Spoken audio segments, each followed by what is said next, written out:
to start the stream. And I'll hopefully get a notification, which I have. Go.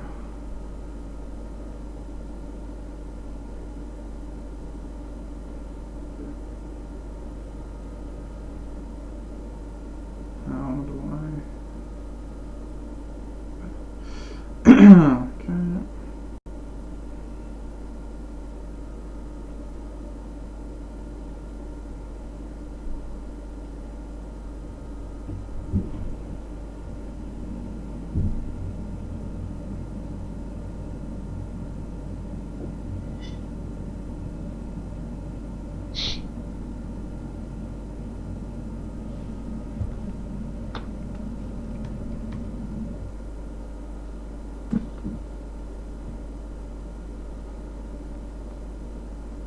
Oh, genius idea. I'm just going to record my voice, or record everything as a backup on my laptop. There you go. Right. Cool. So I don't have to faff about with that on my phone. Okay, so now if we just bring the stream up here. Okay, hopefully I have sound. Let's just unmute my laptop for a second to find out. Why is it not playing? Yep. For a second. Good. Okay. Are we ready, Phil? I am ready and raring to go. I've got my cup of tea. All good. I've got my coffee. All right. Let's get this cookie going.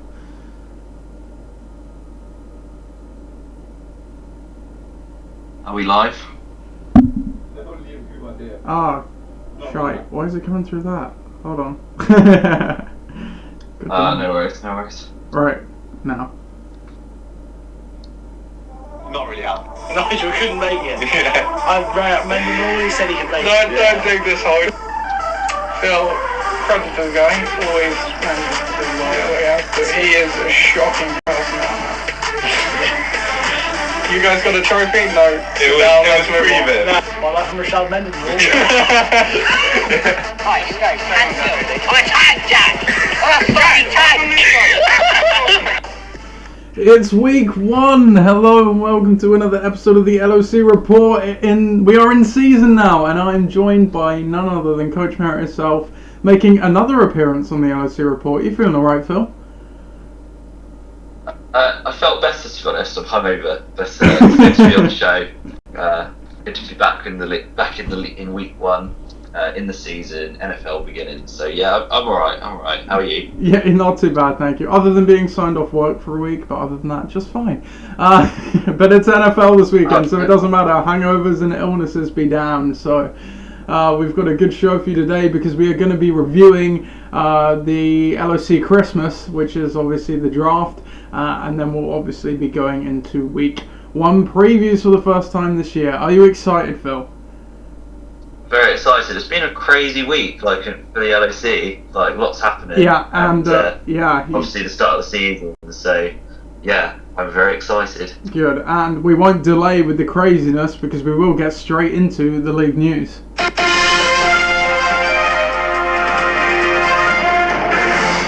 God, we have such a slick product here now, don't we, Phil? It's just... Anyway, we had some breaking news on draft day because, as we found out mere hours before the draft, Coach Nigel Wells has decided to hang him up. He has officially retired from the LOC. He has a career record of 65 and 55 while being 4-4 in the playoffs, but he does have a Corona Bowl to his name, and of course rode off into the sunset as we found out on draft day, getting inducted to the Hall of Fame for making 3 Corona Bowls in a row. What do you make of the shock retirement, Phil? Oh, it's crazy. It's a bit of a loss as well, I think, Nige, because he's always done things a little bit differently, and obviously his current record in the last 5 seasons has been absolutely crazy. All those playoff performances and a Corona Bowl. Yeah. So yeah, we're gonna miss Nige and his elusiveness, but we'll have to see how our replacement does, and the league will move on. Indeed.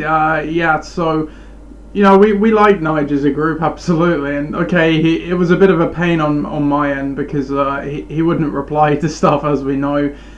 We never knew if we'd get him at draft day or not. But you know, he like you say, he always played during the year. He was a little bit different in the way he approached things and everything, which we like to see. So you know, like you said, we're sad to see him go, but ultimately a silver lining in every book, because now we have a new coach in Coach Mike Taylor with his team bucking the trend, who will be active and will reply to text messages, and he knows a bit about the LOC as well. So, and he made the draft day. More importantly, great effort on his part, right? Yeah, he did. He did well. You know, being present and turning up in the office. So he did better than me. Indeed, yeah. But you were the first coach to draft from a Cafe Nero, so you've got that going for you, and you'll be the first to draft from New Zealand next year. What are you going to do the year after, the Moon? Yeah, I mean, we'll have to come up with another weird location, or I could just be back in the office, you know, because the drafting in the Cafe Nero is not the same. I can see how that would be the case. It's a great location for the draft, and you know, just to be able to like have all the sort of acoustics that are needed and necessary for us, and some snacks, and yeah, it's a great little room, and it's very, very all business-like. It's lovely. It's good. I like the office. Good. So I do hope to make it a return, because the Cafe Nero, you know, was all right, but I had a few weird looks. I was trying to draft that Cafe Nero in Bristol for sure. So there you go.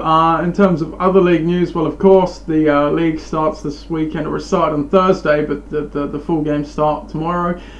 So if anyone is around, you're welcome to come and watch the games here. Phil, I presume you'll still be in Liverpool, or will you be back? I'll be coming back. I might pop in. Yeah, if you want to pop in, go for it, mate. Interested. Indeed. It's good to have a season back for sure. Indeed.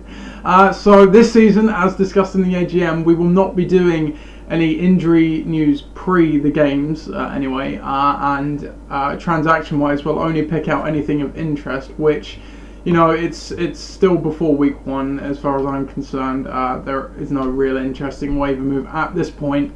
Only in hindsight we'll know that. So we will just get straight then to the draft recap. So let's start right at the start of the draft. So we covered the stuff that happened with Nige and Mike. We got there, we found out that Nige was inducted into the Hall of Fame, we displayed Ollie's trophy, and of course we had the draft video. Phil, did you actually watch the draft video? I haven't actually watched it, but I was listening in. What did you make of it? Do you mean the one you recorded with Ollie? Yeah, that one. I do still need to watch it actually, but it did sound very professional, and you have a great documentary voice. Thank you.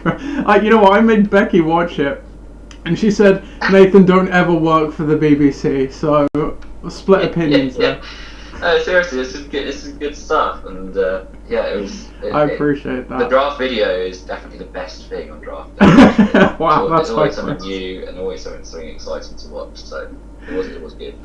Good. I think it went down well in the room as well, so always happy to make you guys happy. And then, of course, after that, we got straight into the draft. So we obviously have our new league format this year, wherein we only have 13 roster positions. We dropped, obviously, that one starting position and replaced the rest with flexes, effectively. And then, we got rid of a bench spot. So only 13 rounds.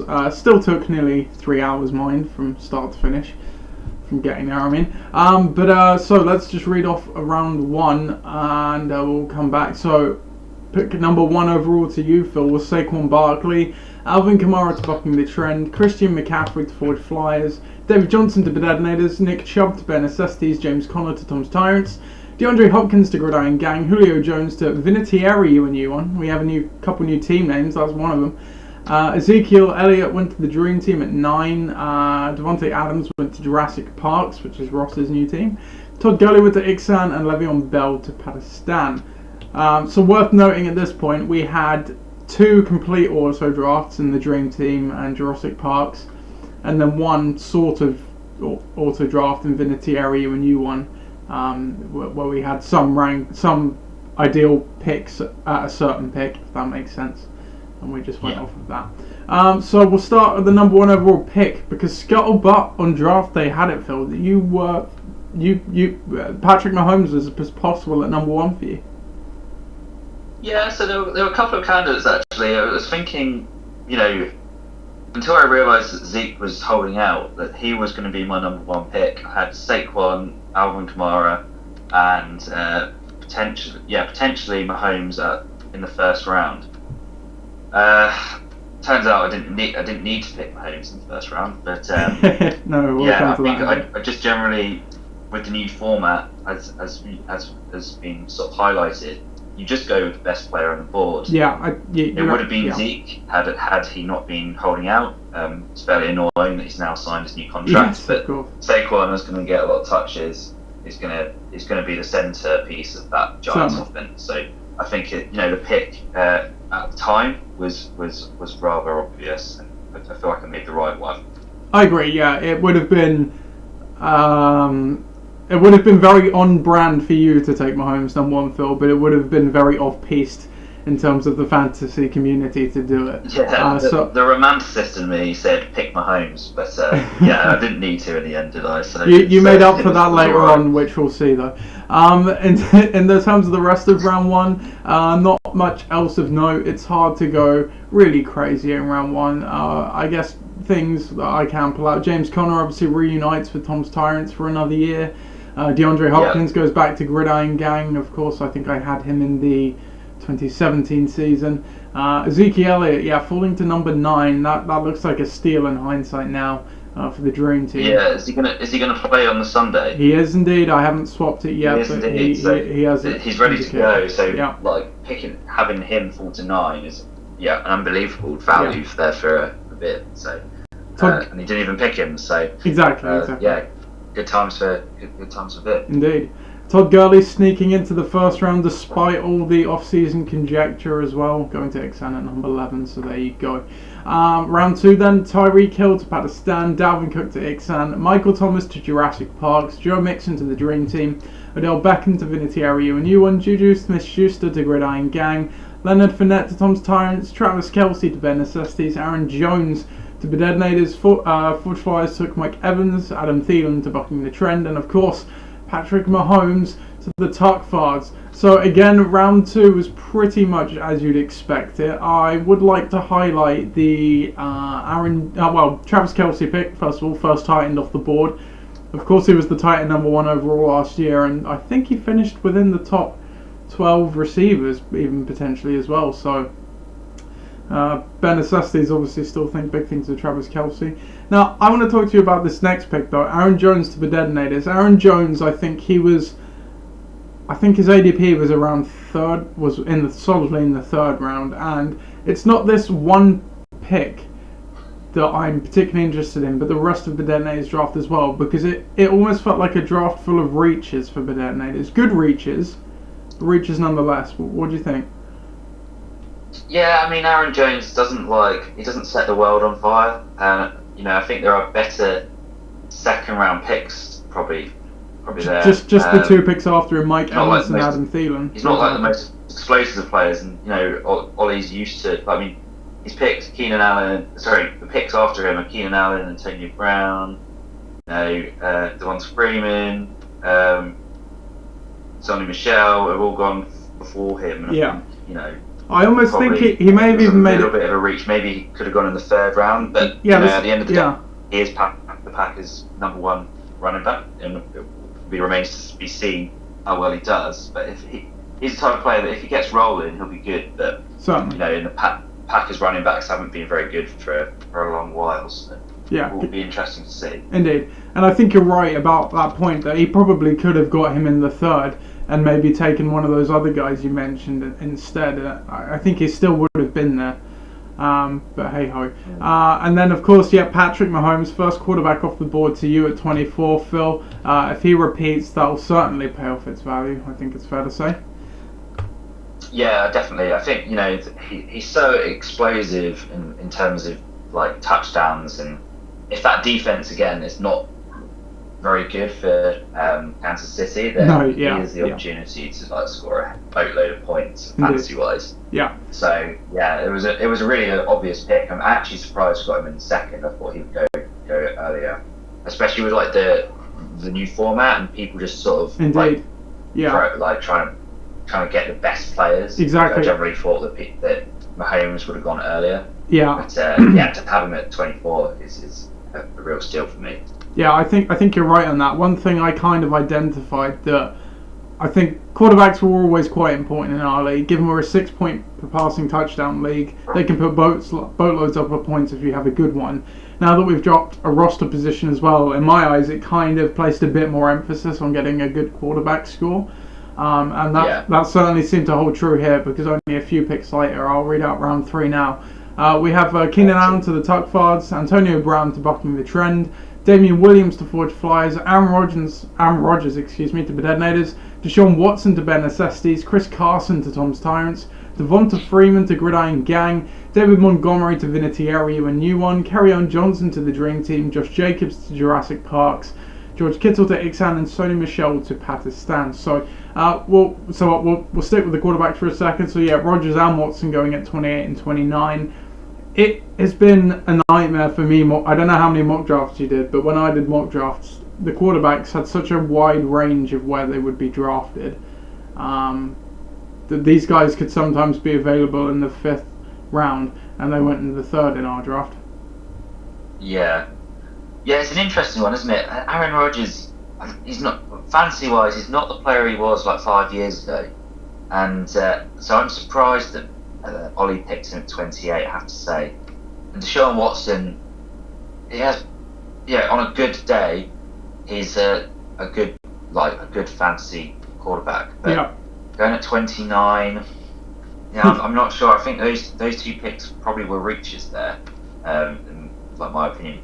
I think they've just gone a little bit after Mahomes, and I think Mahomes is like on another scoring level. You're absolutely right.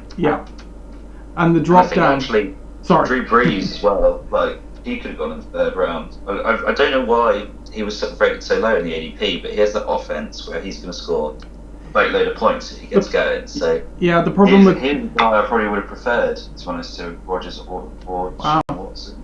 Big news. The problem with the Breeze is you can't play him away. His home versus away splits are terrifying. So you would need to pair him with another QB. But I agree in terms of his home performance, he's certainly very good. And I agree they probably are a bit of a reach. It was kind of funny. So in the draft video, you just reminded me speaking there was a bit where I spoke about Deshaun Watson being inconsistent, stuff. Apparently that didn't deter my dad from taking him in the 3rd round. But there you go. And to your credit as well with what you were saying about better players available potentially, right after that you have Chris Carson, Devonta Freeman, and then you have guys like David Montgomery, Kerryon Johnson, Josh Jacobs, Sony Michel. So I agree. I think it's a tough one. If they perform, it's fine, but you're drafting them at their peak there, I think, is what you're saying. Yeah, I think so. We'll go on to round 4 then. Pakistan took Robert Woods at pick 37. Next was Derrick Henry to Ixan. And Murray Cooper went to Jurassic Park. Stephon Diggs to the Dream Team. Cooper Kupp to Vinatieri, a new one. Brandon Cooks, all the LA receivers going within about 6 picks of each other. To Gridiron Gang. Chris Godwin to Tom's Tyrants. Tyler Lockett to Bare Necessities. James White to Bedednators. Marlon Mack to Forge Flyers, Melvin Gordon to Bucking the Trend, and Mark Ingram to the Tuckwards. Before we move on, actually, in round 3, I missed the Damian Williams pick. Now, of course, on the day, from the night before, we found out that LaShawn McCoy had signed with the Chiefs. That didn't deter Chris from taking Damian Williams in the 3rd round. Do you think that's going to come back to bite him? Well, yeah, because I think, don't Kansas City... Who do they have? They have quite a strong running back sort of lineup now, so they're going to, I'm assuming, split the carries and maybe that's what it looks like. Like do be the 3rd round back, and then Damian Williams to come in and sort of be the passing back. So it could do, but equally, Shane McCoy's old, and Damian Williams, is the younger, fresher player coming in, and he could. Like I was watching some Baldy analysis on this, and he said that Damien Williams could be a dark horse in the league, especially with Mahomes throwing to him. So, sure, absolutely. I mean, yeah, he had that great. It'll be interesting to see how that pick goes. Yeah, indeed. So then, back to round 4. So, we have all the Rams receivers going within 6 picks of each other. And then I would like to highlight another 2, well, actually another 3. Let's go with the 3. It's the 3 near the back end of the round. So, first of all, James White. He had a great year last year. But again, for me, it just felt like Bedetna is drafting a guy at their absolute peak again. If James White repeats what he does last season, I would say he probably would pay that off. But there's another running back there. It's a tough one, isn't it? His ADP was, I think, anywhere typically from the 5th to the 7th. Yeah, I mean, I think if you're drafting if you want a Patriots running back, then you're going to get Sonny Michel really, and then the others will all just be sort of bit part players. Yeah. The consistency won't be as strong as you will have with Michel. So it's probably a bit of a reach when you could have had like people like Mark Ingram there running back. Yeah. Number 1 for Baltimore. Marlon Mack is there with Indianapolis. So probably was a reach. The thing I have with James White is, so I think the yardage from last year is probably repeatable. I think he had over 1,000 scrimmage yards, but he had 12 touchdowns. I couldn't believe that when I saw it, and I would be stunned if he didn't regress from that level, to be quite honest. Yeah, that 12. Yeah, that is a lot of touchdowns. It's a lot of touchdowns. Yeah, but can they repeat it? Can you repeat it this season? That would be the big question. Yeah. Then you mentioned Marlon Mack at 46. Obviously, Andrew Luck retired. I think the week before our draft. So Mack probably fell around further than he would have gone, but I don't mind the pick.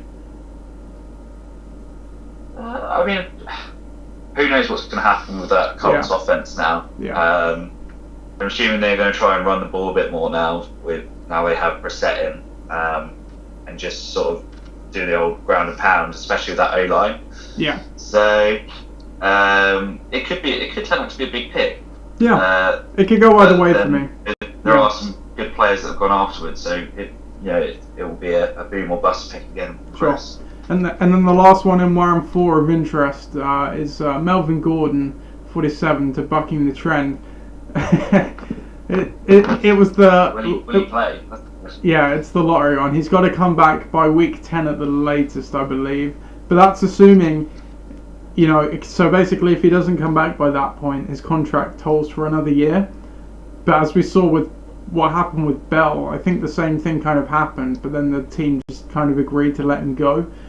It would be a different circumstance of Gordon, but I can't imagine the Chargers wanting him back if he did sit out for the year, you know what I mean? So who knows what can happen with this guy. Yeah, I mean, I did have a look at this, and actually, it looks like the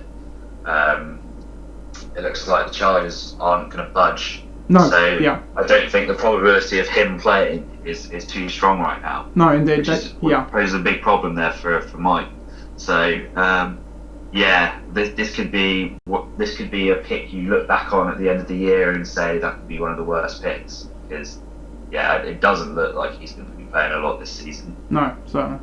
And then we go into round 5. Before I do round 5, I can see we have a viewer, whoever you are. Hello, viewer. If you would like to comment along, I have the laptop in front of me so we can interact with you. I assume it's not you, Phil. No, actually, no. Oh, that's nice. I don't have access. All I have is my phone and an iPad. There you go. Looking at the pic. So hello to our one viewer. Round 5 then, we have Dede Westbrook to the Tuck Flards. Yes! Baker Mayfield to bucking the trend. T.Y. Hilton to Forge Flyers. Mike Williams to Bedadnez. Julian Edelman to Ben Necessities. Josh Gordon to Tom's Tyrants. Philip Lindsay to Gridiron Gang. Kenny Golladay to Vinatieri and New One. Zach Ertz to the Dream Team. Tevin Coleman to Jurassic Parks. Tyler Boyd to X Animal. Sanders to Pakistan. So let's go back to the top. When I read this out in the draft room, I said to everyone, this may be the most shocking pick we've had in draft history. And certainly according to the poll I put on the fantasy point, fantasy site that's certainly backing that statement up at the moment. D.D. Westbrook, Phil, round 5, first pick of round 5. I don't mind you taking him, but round 5? Listen, I got to round 5. I was looking at the options, and yeah, there's some good options afterwards. I mean, there's Julian Edelman was there.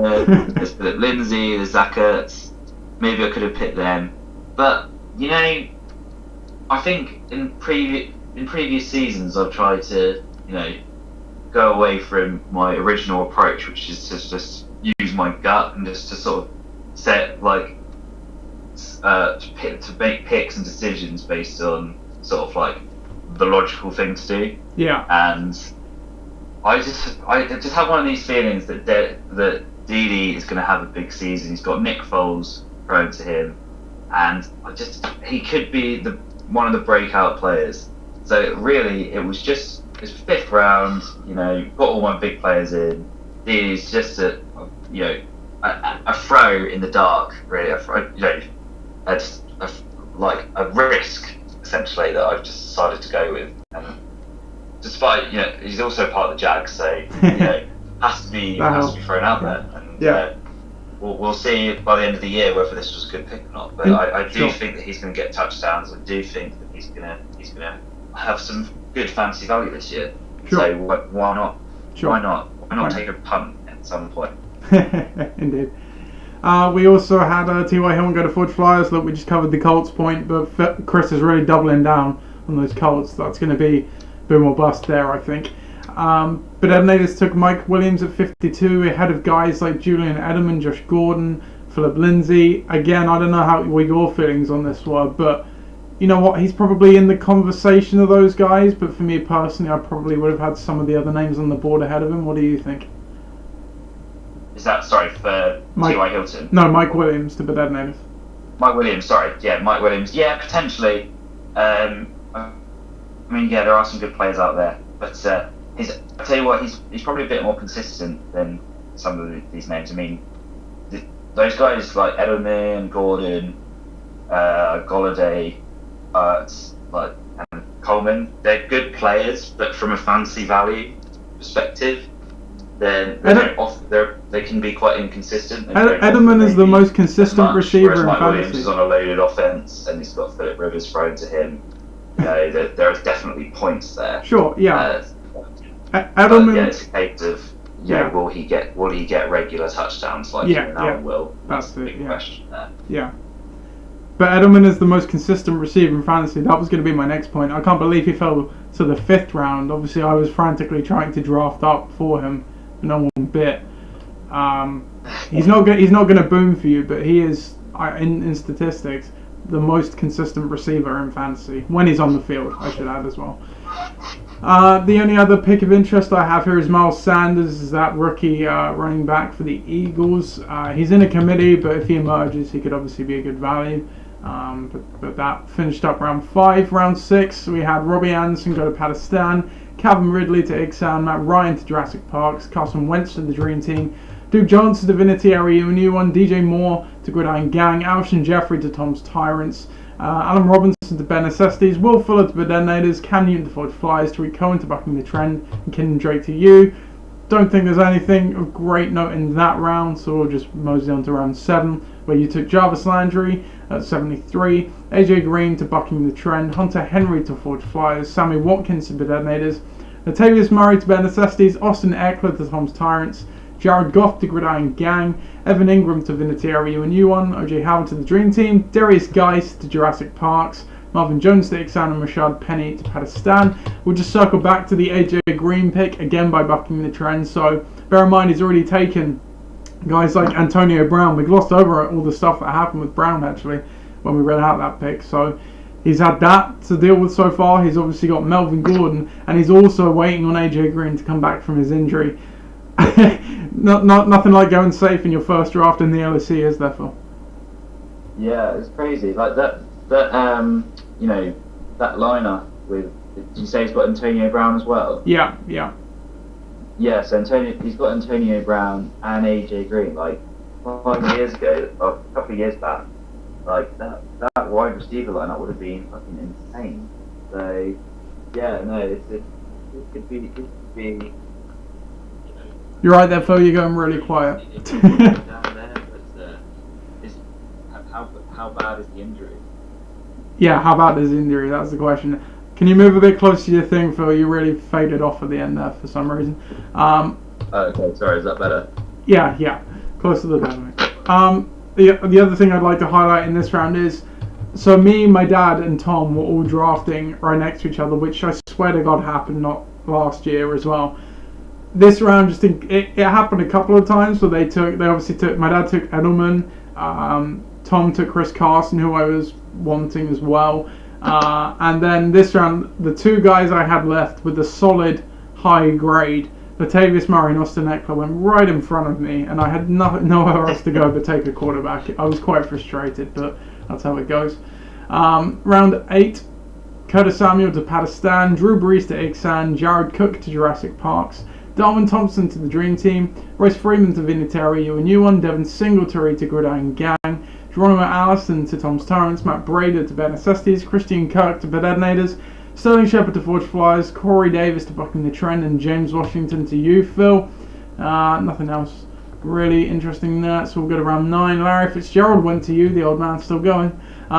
Justin Jackson, Still going, yeah. Justin Jackson to Bucking the Trend, Dante Pettis to Forge Flyers, Lamar Jackson to Bedednators, Jordan Howard to Bare Necessities, Anthony Miller to Tom's Tyrants, Marquez Valdez-Scantling to Gridiron Gang, Russell Wilson to Vinatieri, a new one, Vance McDonald to the Dream Team, Tony Pollard to Jurassic Parks, Courtland Sutton to Ixan, and Deshaun Jackson to Pakistan. So we'll just come back. Obviously, yep, Bucking the Trend did take Melvin Gordon, so they locked up that backfield by taking Justin Jackson as well. Makes sense to me.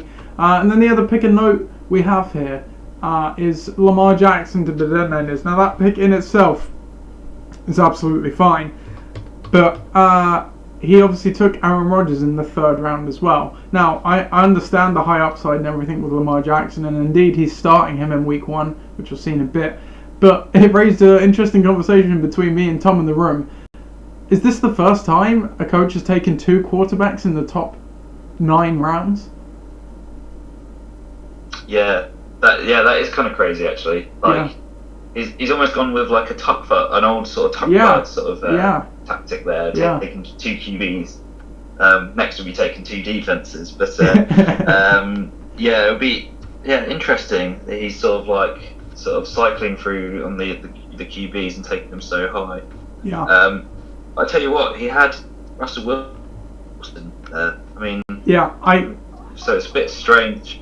So I don't know why he took Lamar Jackson ahead of. I understand the Lamar Jackson pick because the amount he was rushing it last year, he has the potential to break quarterbacks' fantasy scoring. For example, if he rushed for 1,000 yards, it would just be ridiculous. And pairing him with a guy like Aaron Rodgers, it makes more sense. You can take that risk, whereas Wilson would just be, like another guy, if you get what I mean. So I completely understand the pick. It was just interesting to see a team draft two quarterbacks in the top 9 rounds. Yeah, definitely. Especially when he's had a couple of reaches as well. He needed maybe to focus on other areas there. Yeah. And I don't think Lamar Jackson probably was going to go that early in most people's drafts. Yeah. So it probably was worth taking another pick there. Sure. I also I also just seen the Tony Pollard pick from Jurassic Parks. There's now that's gone up in flames. Very much reachy, doesn't it? That's aged like milk. Yeah, that's going to be one we look back at. I think round 9. Ouch. Yeah.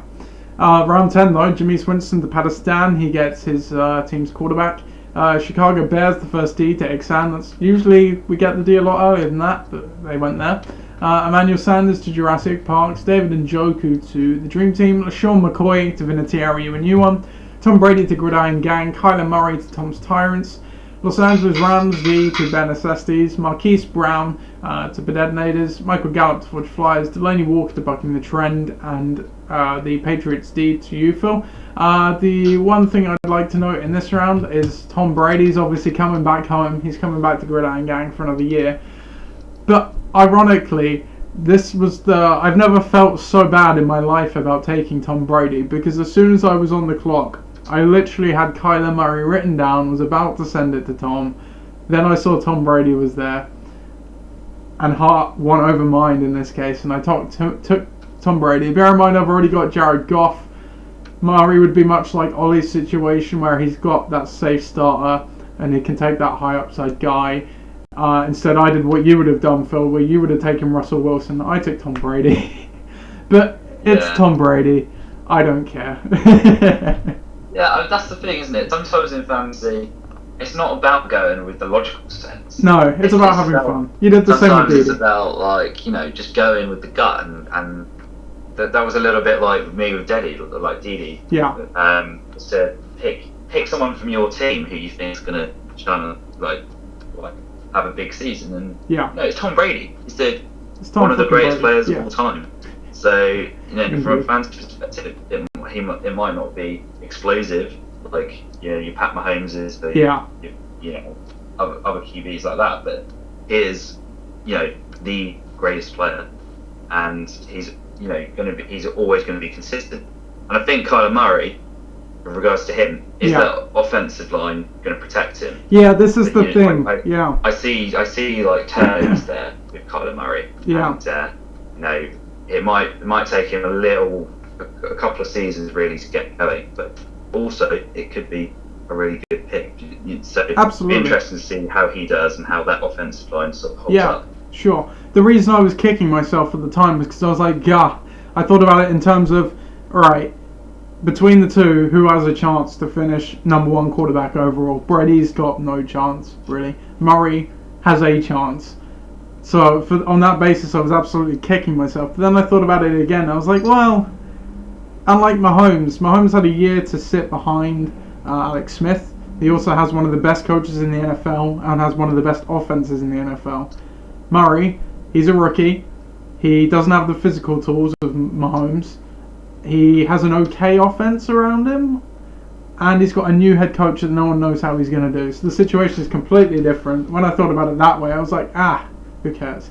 Anyway, round 11, Trey Burton. I think you made the right decision. Thank you, Phil. I appreciate that. Round 11, Trey Burton to the Tuck Fords, Saints D to Bucking the Trend, Jags D to Forge Flyers, DK Metcalf to the Detonators, Dante Moncrief to Ben Necessities, Kiki Kute to Tom's Tyrants, Greg Zerline to Gridiron Gang, first kicker there, Austin Hooper to Vinatieri, a new one, Darrell Henderson to the Dream Team, Kareem Hunt to Jurassic Parks, Kalen Balaj to Ixan, Josh Allen to Pakistan. We'll just go on to round 12, I think. Can I just ask why you picked Greg Zerline in round 11? So there, in terms of skill players, there was no one I had left on my board that I thought worthy of drafting. So I was like, okay, I'm just gonna start getting my D and kicker in, because quite a few Ds had gone already. I didn't really care which defense I got, which we'll see in this round. So I was like, okay, I'm just gonna take the best kicker available, which was Greg Zerline. So that's the logic behind that pick. It was almost and Kareem Hunt went as well. He did, 130. That'll be an interesting one to see when he comes back. Yeah, where he fits in that Browns. That Browns offense. Yeah, Ross needs to put him on his reserve spot though. Anyway, round 12, Harrison. I doubt Ross has even looked at it. Probably. He's changed his team. He's changed his team. So. Oh, he's changed his team. His team name and his logo. So he's obviously been on the site to do something. Yeah, you know he's going to look at like 5 o'clock on Sunday. That's it. Probably. Round 12, Harrison Butker to Pakistan, John Brown to Ixan, Baltimore Ravens to Jurassic Park, Cleveland Browns to Dream Team, Denver Broncos to Vinatieri, a new one, Eagles D to Gridiron Gang, Cowboys D to Tom's Tyrants, Justin Tucker to Ben Necessities, Kaimi Fairbairn to the Detonators, Will Lutz to Forge Flyers, Stephen Gostkowski to Bucking the Trend, Jake Elliott to you, Phil. We'll just go on to round 13. Golden Tate to Tuck Farts, he'll slide into your reserve spot, Phil. Randall Cobb to Bucking the Trend. Jordan Howard to Forge Flyers. Chargers D to Detonators. Adrian Peterson to Ben Necessities. Matt Bryant to Tom's Tyrants. Carlos Hyde to Gridiron Gang. Robbie Gould to Vinatieri, a new one. Mason Crosby to the Dream Team. Mike Badgley to Jurassic Park, who I believe is now injured. Brett Mayer to Ixan, and the Vikings D to Pakistan. That was the 2019 LOC draft for you right there. Good draft, Phil, wasn't it? Yeah, it was good. It was full of interesting picks and a lot of drama beforehand. It was good to have Mike there as well. Yeah. But yeah, I thought it was an interesting draft. And it's a shame that Mr. Irrelevant is the Minnesota Vikings. Yeah, lots of Mr. Irrelevance, the entire defense. You could have done better there. Yeah. So, we won't review all the teams and stuff individually because the show's gone on for quite a while already. So, if you want to check out the power rankings, Tom has ranked the teams based on post-draft rankings alone, so you can go check out who he likes there. We, however, will go straight into the Week 1 matchups, which are right here. So, of course, along with that, Phil, while you just bring that up on your end, we need to pick a marquee matchup for this week. So we have Gridiron Gang against Jurassic Parks, Tuckfards v Pakistan, Dream Team v Bucking the Trend, Vinatieri new one against Tom's Tyrants, Ixan against Bedenators, Ben Necessities versus Forge Flyers. So there's a couple of interesting games here. Vinatieri new one and Tom's Tyrants. That's obviously that me and Chris colloquially named that the Padawan Bowl, because Tom obviously brought Ollie Gardner into that. But I think an Ixan versus Bedenators has a bit of pop for me as well. But I think we can look no further than the Tuckfards v Pakistan, the Cunt Bowl, I believe. The Cunt Bowl, is that what we call it? What bowl is it? Sorry. The Cunt Bowl, I believe we call it. The Cunt Bowl, yes. Yeah. Yes. Okay, so this week's this one is the most important matchup. Before you get on, Phil, we now have matchup music. You ready for this? Oh, go on.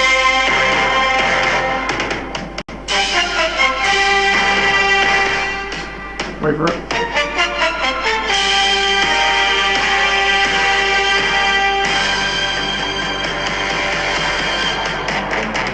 In Week 1, the Tuckfards take on Pakistan. The two old rivals battle back together again to face off for bragging rights straight away. I believe they are division rivals this year as well, so there's a bit of added pop there. Looking at the team versus team splits, where are they? We've got them. You haven't got them, but I've got them right here, Phil. So the Tuckfards are 1-3 all time against Pakistan, so they've had your number historically. Looking down the projections, no one played on Thursday for you both. The projections are 93-90 in your favour, Phil. This week, what lineup are you going with? You're going with a wishbone with 3 running backs and 2 receivers, and obviously Mahomes is in there too, where Pakistan is, what's he going with? He's also going with a wishbone formation, 3 running backs and 2 receivers, and Winston's in there too. So, looking down the lineups in terms of injury and anything, I'm not seeing anything of note. Any notable players on the bench for either team? Can't see any. Phil, tell us about this matchup. First of all, I have to comment on the music. That was the production value just continues to increase on the pod. It's great. In terms of the matchup, well, this is essentially the most important game of the season from my perspective. We have to beat that, if nothing else, and anything else considered a failure. So yeah, really looking forward to this one. Great way to start the season. I think both teams are pretty close in terms of the players. I feel like he's probably got a better core of wide receivers. I've got a better core of running backs. We've both gone for the same formation, which is the it's a wishbone off. 3 running backs, two wide receivers. Interesting, no tight ends in there. Both got some good defenses and Patriots and the Chargers. So it's going to be pretty close. It might just come down to touchdown here, touchdown there. Yeah. But yeah, I think it's going to be a close matchup. I'm obviously going to back myself. But yeah, I think it's going to be a good. Yeah, good, I agree. game. I think it's going to be a close one. There's 2 things I highlighted on each team, and both of them have something in common.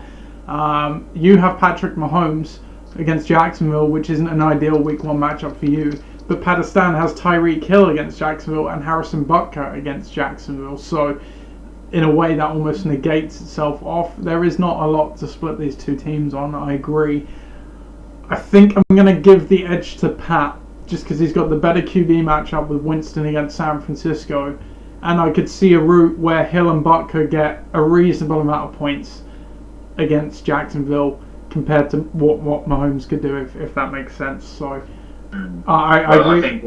I think Tyreek Hill's going to be covered by Jalen Ramsey, so that he's going to raise him there. Yeah. But no, I hear what you're saying. I think Mahomes is a worthy starter against all defense. You say that. I think if he gets going, then the Jags last season were when they were getting up to a certain point, and then because their offense was so bad, their defense just sort of went awry. So it'll be interesting to see now with the new QB how that goes. So we've made our picks. We're split here. Just going to leave you with one stat for this game. Patrick Mahomes played in Jacksonville last year. He did not throw a touchdown. They were the only team he did not throw a touchdown against in 2018. So make of that what you will. So we'll go. Yeah, I remember that game. That was a good. That he did have a rushing touchdown, but yeah. Okay. That was that one where Blake Bortles threw that ridiculous turnover. He just threw it straight into the offensive lineman. Brilliant. That was the point where we all thought. I remember that. Blake Bortles was not going to keep his job here, and he didn't. Our next game then, well, we've got to play the music, but it's the Dream Team against Bucking the Trend. Here we go.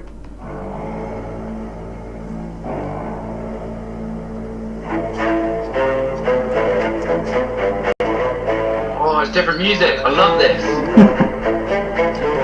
The Dream Team face off against Bucking the Trend. Bucking the Trend, Coach Taylor's first game of the LOC, and he faces a formidable foe in the Dream Team. They both have had plays in the Thursday night game. 4.9 currently leading for Bucking the Trend versus 4 for the Dream Team. Projections currently have it in the Dream Team's favour though, 84.6 to 78. So let's just pause the music there. Don't you just love it, Phil?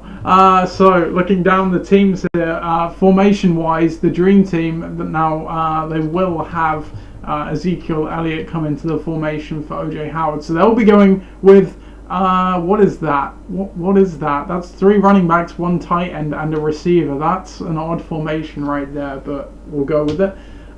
2 running backs and a fullback, I guess you could call that. Some sort of heavy goal line formation, let's call it that. And then on Bucking the Trend side of the ball, they are also going with a wishbone. Wishbone is a quite popular formation, it would seem, in the LOC, in week 1 at least. In terms of injuries, Stephon Diggs, he is struggling with, I think, a hamstring or something. Let's just pop that open right there. Hamstring. Historically, he doesn't do well when he pushes through an injury, but he's got a good matchup, so if he does suit up, I'd imagine it would be okay. Obviously, AJ Green is out. Melvin Gordon is out on Bucking the Trend side of the ball. Antonio Brown will play, is the latest I've seen, after a bit of a roller coaster of a week for him. But he's currently on the bench, so Bucking the Trend kind of short-handed this week. On Viv's side of the ball, as I said, he will have Elliott in, so much at full strength for him. What do you make of this matchup, Phil? Yeah, it's a really good way to start for Bucking the Trend, being thrown in deep ends against probably last season's best regular season team. winner. Yep. Interesting that, like you said, Ezekiel Elliott and Antonio Brown are on the bench. You could see them coming in they haven't had super seasons with their sort of. Well, we're talking Ezekiel Elliott's contract situation, Antonio Brown just being an absolute douche. But yeah, they should bring them in. They should both bring them in. Just looking down, Bucking the Trend has Alvin Kamara at home, so there's going to be some points on offer there. They've got Corey Davis at Cleveland. Not sure about. Yeah, he's kind of forced into that. Yeah, he's good. He's a good shout. And Justin Jackson. You might want to bring in. Doesn't really have anyone else, but if Antonio Brown's firing, I'd probably say bring him in. I'd agree. Justin Jackson. I think it's going to be. I think probably the dream team favourites. It's just a question of can they find Wi-Fi to make the make the switches they need to make. I've already done it, Phil. He told me to do it. I was just being lazy with it. If you refresh your page now, you will see him in there. And the new projection is 92 to 78 in favour of the dream team. And I agree with you. Look no further than the dream team for week 1. I think Mike's team was always going to be a bit of a slow burner with Gordon and Green in there. Once he gets Brown in, if he gets Brown in, it'll be better. But I think there's just too much talent on the dream team side for him to overcome it this week. So, you agree? Dream team win? Yeah, I think it's going to be a tough week for Mike. So yeah, I'm going to go with dream team. Cool. Right then, we have our next game here. It is Vinatieri UNU1 against Tom's Tyrants. Play it, do it. It's going to be different. Oh, it's different.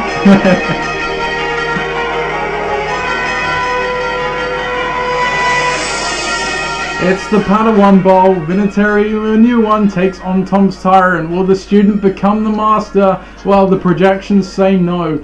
Tom's Tyrants is currently projected to win this one 94 to 82. Vinatieri UNU1 does lead with 4.5 points from David Montgomery on Thursday night. Looking down the lineups, what formation is Vinatieri UNU1 going with? Well, they are going very receiver heavy. They, in fact, have a spread offense for this one. 1 running back and 4 receivers in the lineup for them. On the other side of the ball, Tom's Tyrants, they are going with a wishbone as well. 3 running backs and 2 wide receivers. In terms of injuries, now Vinatieri UNU1 is going to be quite cautious come Sunday because both Odell Beckham and Julio Jones have popped up surprisingly on the reports. Odell Beckham has been dealing with a hip injury, and while he will play, in his words, he fully can't open it up yet, so we'll see what happens there. And Julio Jones is a bit of a mystery. He was fine, and then he had an odd press conference on Thursday, I believe, and it is he cast his stats for the game in doubt. It is looking like he will play, but it's one to keep an eye on. On the other side of the ball, Alshon Jeffrey has a biceps injury, but he always is injured, so he will play. There's no one of note on the bench, I think, for either team, so both of these teams... Oh, I say that. Tom's Tyrants is going bold in week 1 because they have benched both Josh Gordon and James Conner, 2 top 5 round picks right there, in favour of Alshon Jeffrey and Austin Eckler, I believe. Phil, what do you make of this game?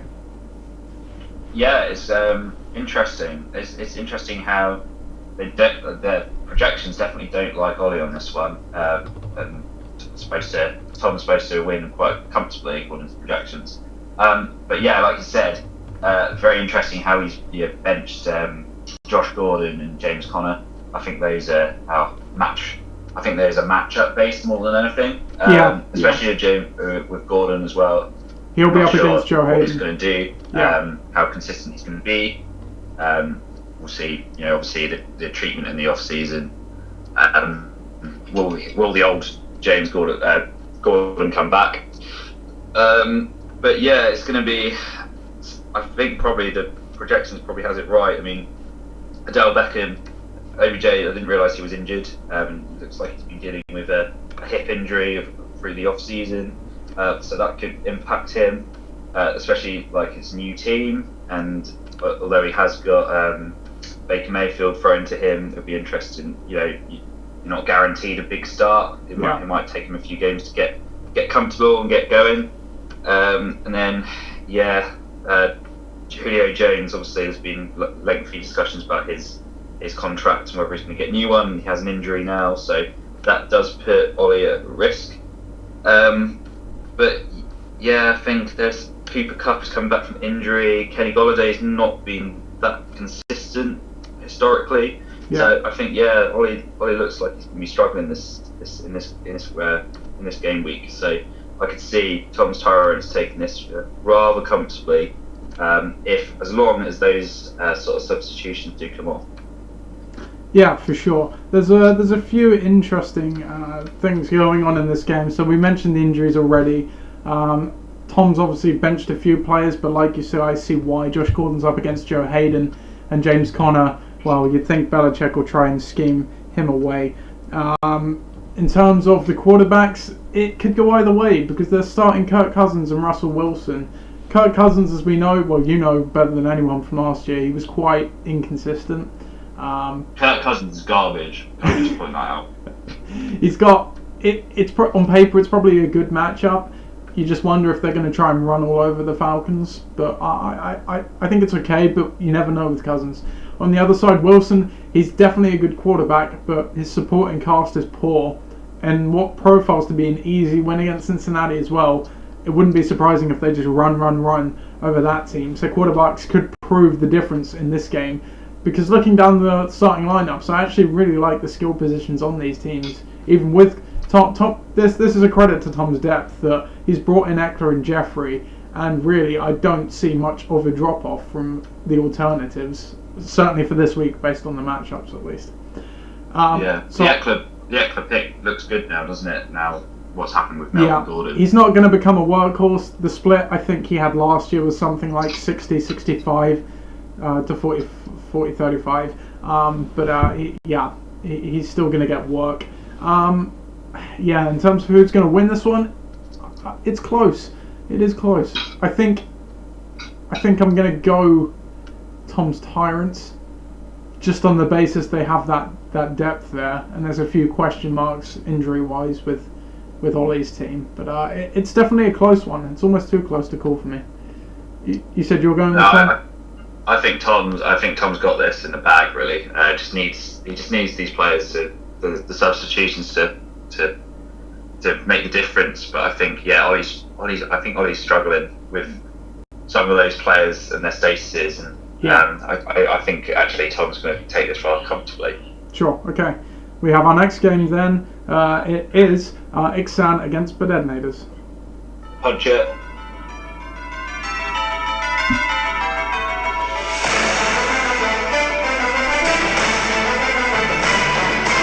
I've heard this one before. I didn't just play this one, did I? Slightly disappointed with this one. That's not the one I just played, was it? No, it wasn't. What are you talking about? Guy, you ruined it. I'm just going to play it from here. Ixan against... I ruined everything. Yeah, you do. Ixan against Bedednators. Wow, these two teams. Oh, we haven't been doing the matchup history. I'm an idiot. Oh well. Ixan against Bedednators. Projections have this one heavily in favour of Ixan currently 105 to 75. We're going to have to see what's going on with Bedednators here. So the current score is 13-4 after the Thursday night games, where the Bears defense got 13 for Ixan and Bedednators got 4 from Aaron Jones. The history of this matchup, Ixan is 5-6 all time against Bedednators, so it's a pretty split one. In terms of the formations, well, look at this. It's goal line formation from Ixan. They're going with 3 running backs, or two halfbacks and a fullback, whatever you want to call it, tight end and a wide receiver, while Bedednators is going with a wishbone, 3 running backs and 2 wide receivers. No injury news to speak of. Just looking down, Ixan, he has made the call to... No, they're at full strength, excuse me, and on the other side of the ball, obviously, Bedednators has benched Aaron Rodgers, who had 15 points in the Thursday night game in favour of Lamar Jackson. And what else is there? I think other than that, all the starters are playing. What do you make of this game, Phil? Yeah, it's a good decision with benching Rodgers as well, can I note, because that game was rather defensive. So definitely a close game, 2 very experienced coaches. Let's looking down, so Drew Brees is at home for Ixan, so that's got points all over it, that game. Potential, Todd Gurley and Dalvin Cook is pretty meaty running back duo, and they've got Derrick Henry, so I like that from Ixan. We'll see what kind of Todd Gurley comes out. Obviously, he was a beast last season, but will that knee cause any issues? And he's gone for Tyler Boyd. Not great option there as a wide receiver. They profile to be behind though. Nice tight end, and hopefully he'll have a good season again. Yeah. And then for their destinators, we talked a lot about their reaches. Aaron Jones only getting 4 points. Got Johnson, who'd be like a running back number 1. Will Fuller and Williams will be inconsistent. And James White, we've already talked about him. Also, will probably be quite inconsistent, but there are points available there against Pittsburgh. Overall, I really like Ixan's team. I think actually it's got a lot of meat on the bones, which is good. And we have talked about Ollie probably not having the best draft, and that's sort of reflected in that sort of first score, like with Aaron Jones, although it was against a hard defense. So I see Ixan taking this, and I think the game will be decided on whether those sort of 3 running backs go for each of those teams. So yeah, I'm going to take Ixan on this one. Yeah, I think the projections are maybe a bit harsh on Bednader's side. Like you said, they only got the 4 from Aaron Jones, which certainly is playing into that, but I don't think it's as bad as it's painting. Jackson could go off against Miami, but like you said, Breeze will go off at home against Houston. That's almost a guarantee. David Johnson will be fine. Will Fuller could benefit from a shootout there. Mike Williams could do well against Indy, and James White, like you say, he could do well, or he could, get a boatload of yards, but not much else. But with Ixan, they've got Gurley, Cook, and Henry, who figure to run over the defenses they're playing. He's got Tyler Boyd against Seattle, and again they're profiled to be losing, so he'll probably benefit from them going past crazy. Equally, Bednader has the Seahawks D, which is also good. But like you said, I think the cream has risen to the top for Ixan, and for Bednader, it's still bubbling up a bit in this week at least. So I agree. I think an Ixan win is on the cards here. And just because we missed it, the matchup history for Tom's Tyrants against Vinatieri, a new one. Tom's Tyrants is 3-1 all time in that. So the history backs them to win, which means they probably will, because we know the whole game was pointless and history always holds true. Anyway. Yeah, that's true, isn't it? It's like... Except when it matters for you, Phil, and you lose to Ollie in the Yeah, exactly. Everything in the off season, everything in the regular season, it goes through like form, and then the predictable, playoff collapse happens then. Indeed. Right, let's move on to our next game then. Ben Necessities against Forge Flyers.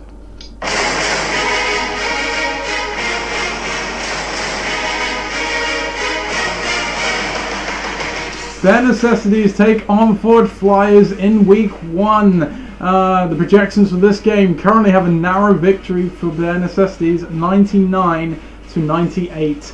Currently, Bare Necessities has a 10-point lead from Allen Robinson in the Thursday night game. Let's take a look at the formations for these two teams.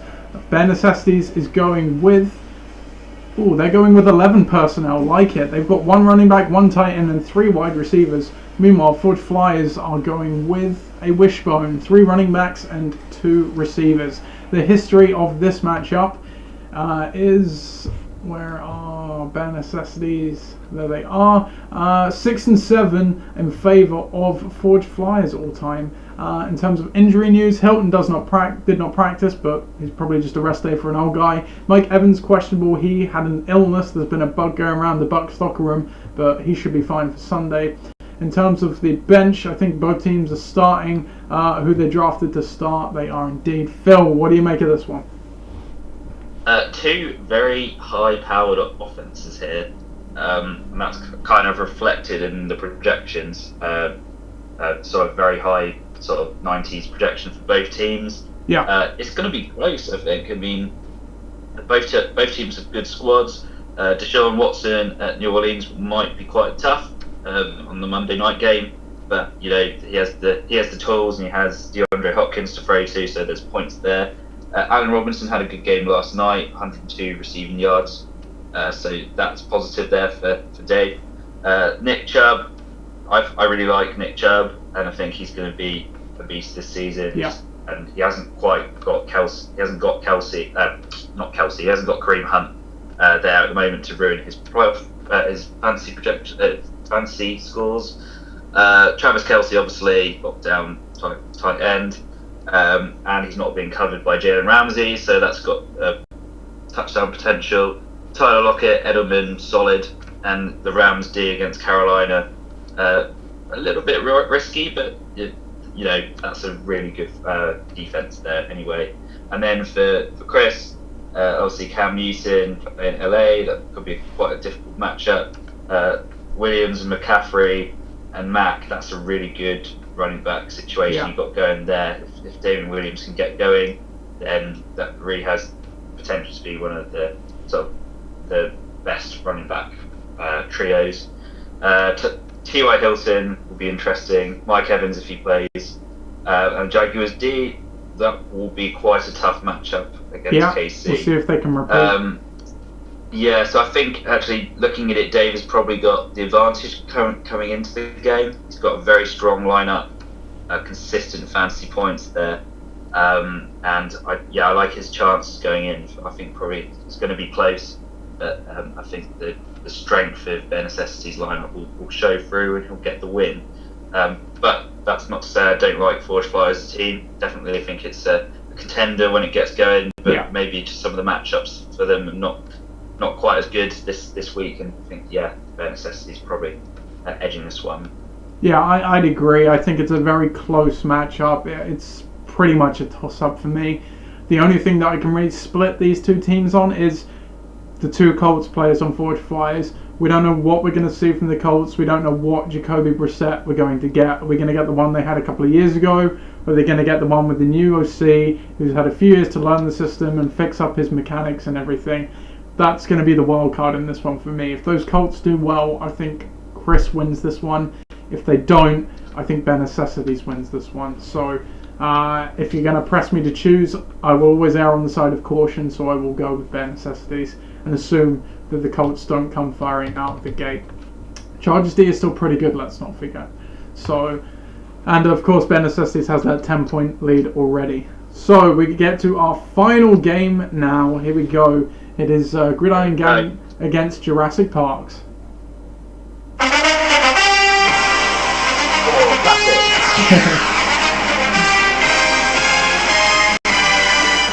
Gridiron Gang take on Jurassic Parks in another divisional Week 1 matchup. The current projections for this one are 93-80 in favour of Gridiron Gang. Jurassic Parks leads by 3.6-0 due to Devontae Adams on Thursday Night Football. The history of this matchup, Gridiron Gang is 4-3 all the time against Ross's team. Let's look down the lineups. Gridiron Gang, they are going with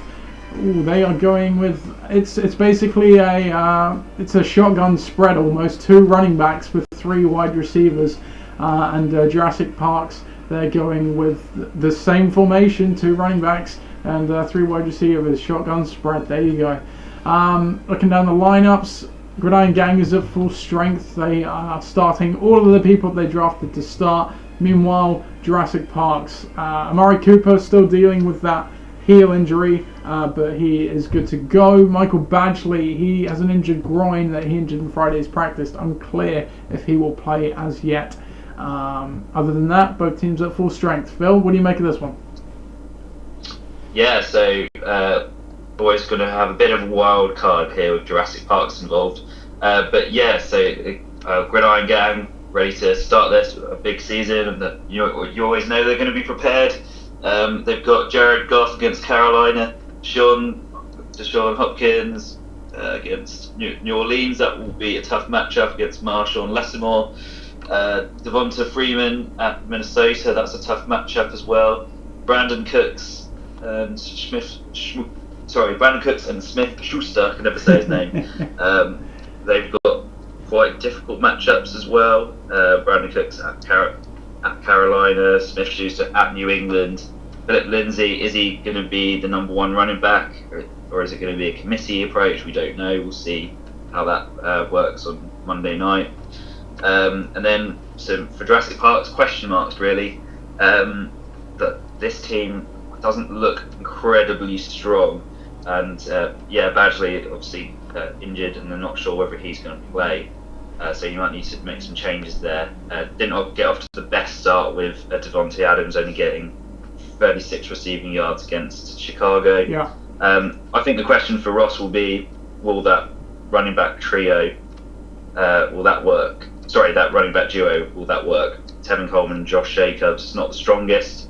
They're going to need these guys to really step up and make up some points. If not, he's got good wide receivers in Amari Cooper and Thomas and Devontae Adams. That is a phenomenal lineup, actually, looking at it again. But obviously not got off to the greatest starts for Devontae Adams. But yeah, he'll need to claw some points back with Cooper and Thomas. And yeah, so Ross needs to probably change the team, see if he can. Well, I'd probably be getting rid of Pollard and moving Hunt into the reserve spot, and then seeing maybe if he's got Emmanuel Sanders on the bench as well, he could come in and probably improve that team.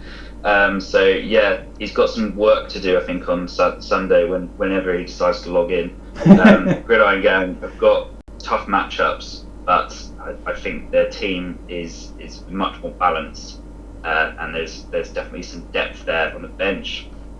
I mean, you've got Tom Brady on the bench, you've got I'd say Smith, and Singletary as well. We'll see what the running back situation is at Buffalo. Yeah. But yeah, so I think with your team, Nath, it's just in week one, it's the matchups, and matchups aren't great for you, but they're not. You can overcome them, and I think you've got sort of a nice team to play at the start with Ross, because he'll take a few weeks to figure stuff out. Sure. And so you're going with me for week one? I'm taking Gridiron Gang here. I think they'll have a good start to the season. They just got to watch those matchups. Indeed. That would be nice, because famously I think I've only won one week one matchup in the last 9 years that we have the history of the league, which is pretty incredible. Yeah, I think this is your big chance. I think if you don't win a first round matchup here, then you've got no chance. Yeah, I think you're right. Yeah, I've just noticed that nearly all of my players are playing away. In fact, the only player I have playing at home is my defense, which is quite funny. Yes. In terms of the matchups, yeah, I agree. Going to the East Coast from the West isn't never ideal for West Coast teams, and I've got 3 players doing that in Goff, Cooks, and Zerline. I'm not particularly worried about the matchup though, but it's not the easiest, but it could certainly be harder.